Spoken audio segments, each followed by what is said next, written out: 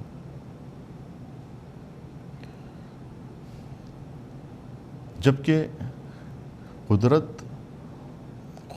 قدرت کا لازمہ ہو سکتا ہے کہ قدرت ممکن ہے کہ فساد آور، لیکن حقیقت قدرت فساد آور اس لیے نہیں ہو سکتی کہ قدرت اللہ کے ناموں میں سے ایک ہے، اللہ کے صفات میں سے ایک ہے، تو اس اصل قدرت تو بری نہیں ہو سکتی ہے، خود طاقت تو بری نہیں ہو سکتی ہے، لیکن اب اس طاقت کو صحیح طور کے اوپر اس کو سنبھالا جائے، اس طاقت کی نگہداری کی جائے۔ بعض مذاہب وہ ہیں کہ جہاں پر کمزوری کو اخلاق سمجھا جاتا ہے۔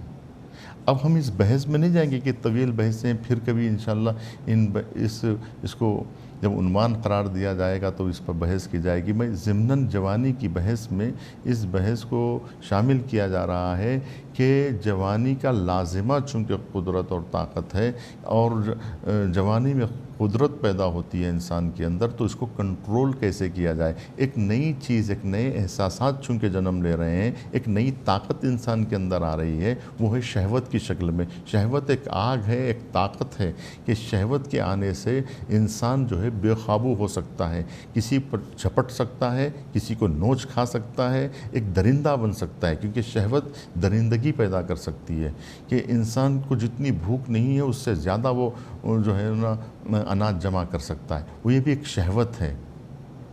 زیادہ کھانے کی خواہش، یہ بھی ایک شہوت ہے۔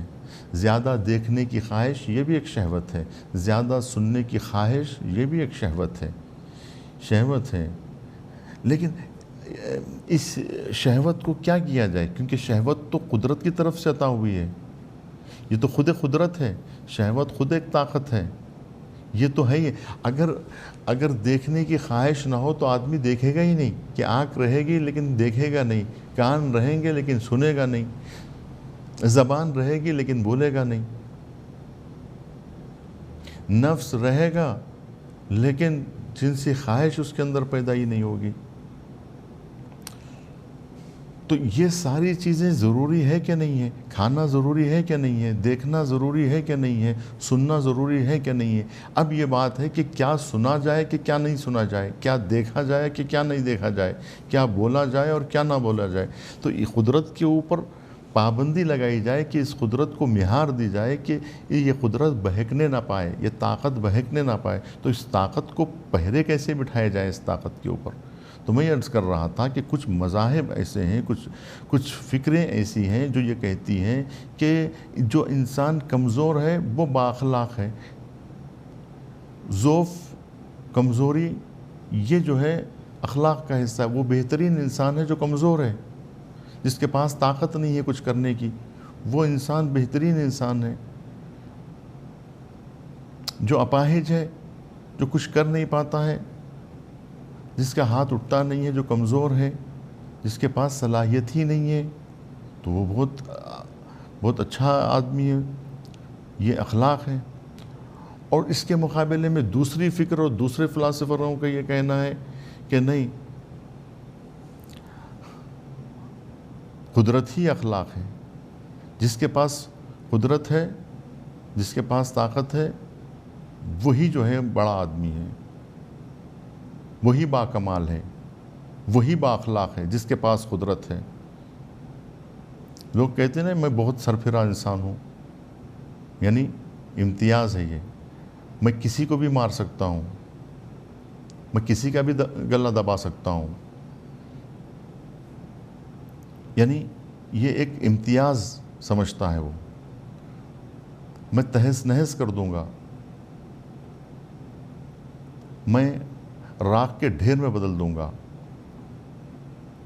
میں مار کے ستیہ ناس کر دوں، مثال کے طور پہ اس طرح کے یہ جو اسے وہ کہتے ہیں کہ یہ اخلاق ہے، یعنی یہ انسان جس کے پاس طاقت ہے، قدرت ہے، وہ بڑا آدمی ہے، اس کی عزت کرنی چاہیے، وہ باعزت آدمی ہے۔